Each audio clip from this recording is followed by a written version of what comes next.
le lundi, mercredi et vendredi, nous les partis avec, pour parler zot, en gros, des droits, de ce que zot n'a le droit, zot n'a pas le droit, vite fait, moi n'est pas juriste, moi n'est pas ici, moi n'est pas par là-bas, mais il trouve des informations, mais il donne à zot. Le mieux, c'est, la plupart du temps, comme il dit, c'est d'aller voir zot notaire, le premier rendez-vous pour, avec ces bandes bougla, les gratuits, et puis les autres rendez-vous, il taxe à zot bien comme qu'il faut, Oublie pas aussi que si zot n'a pas l'argent pour aller voir le notaire, aux autres, il dit, allez très très bien, fais l'affaire, et quand il passe, quand les affaires, elle a été bien conclue, sur l'argent de l'héritage, tire le monnaie dessus, il va tirer bien comme qu'il faut, bien, il va bien chauffer à zot comme qu'il faut, Alors, le droit de succession, donc on va parler de ça aujourd'hui.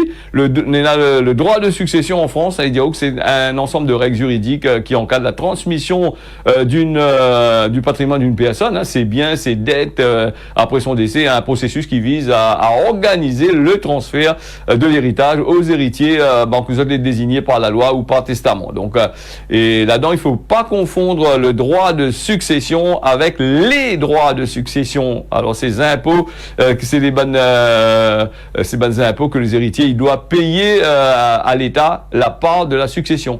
On a bien compris, les deux les portent à confusion. On a le droit de succession et les droits de succession au pluriel. Donc alors ça, c'est l'État qui récupère. Après, c'est voir la succession. Comment il fonctionne. L'État, comme tout le pays, après il donne nos intérêts. Donc voilà, deux petits points à retenir. Les règles de la dévolution successorale.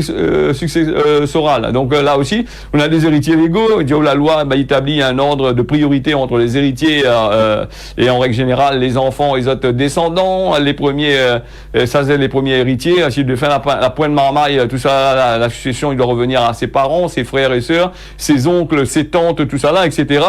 Le conjoint survivant a aussi des droits spécifiques. La réserve héréditaire, voilà, c'est une part du patrimoine qui doit obligatoirement revenir aux héritiers dits réservataires. Les enfants, en votre absence, nous n'avons ça. Pour les enfants et en leur absence, donc on a le conjoint aussi survivant aussi. Le défunt, il peut pas déshériter entièrement par testament. Vous avez compris ça.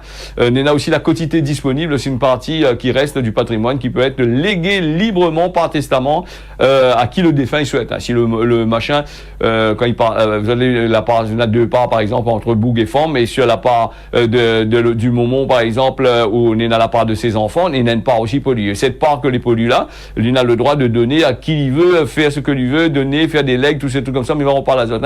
Alors le règlement d'une succession, il est aussi une démarche elle est assez complexe. Il demande souvent l'intervention du notaire et surtout s'il a des biens immobiliers que les enjeux.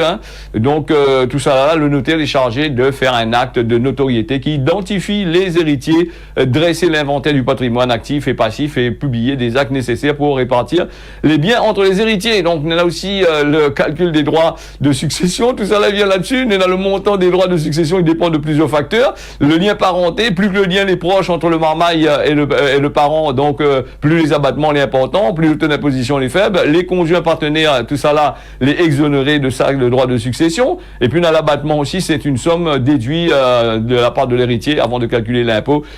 Son montant il varie d'après le lien parenté. Comme on avait dit à Zot, l'abattement, selon l'abattement, on a un abattement de 100 000 € est prévu pour une succession en ligne directe. Et puis le barème est progressif, l'impôt est calculé sur la part taxable, la part de la succession, moins l'abattement et voilà. Donc en gros, pour parler là, en résumé, le droit de succession, c'est le cadre juridique de la transmission de l'héritage, tandis que les droits de succession, c'est l'impôt revenu par cet héritage. Moi, si on me pose la question, comment on va dire ça?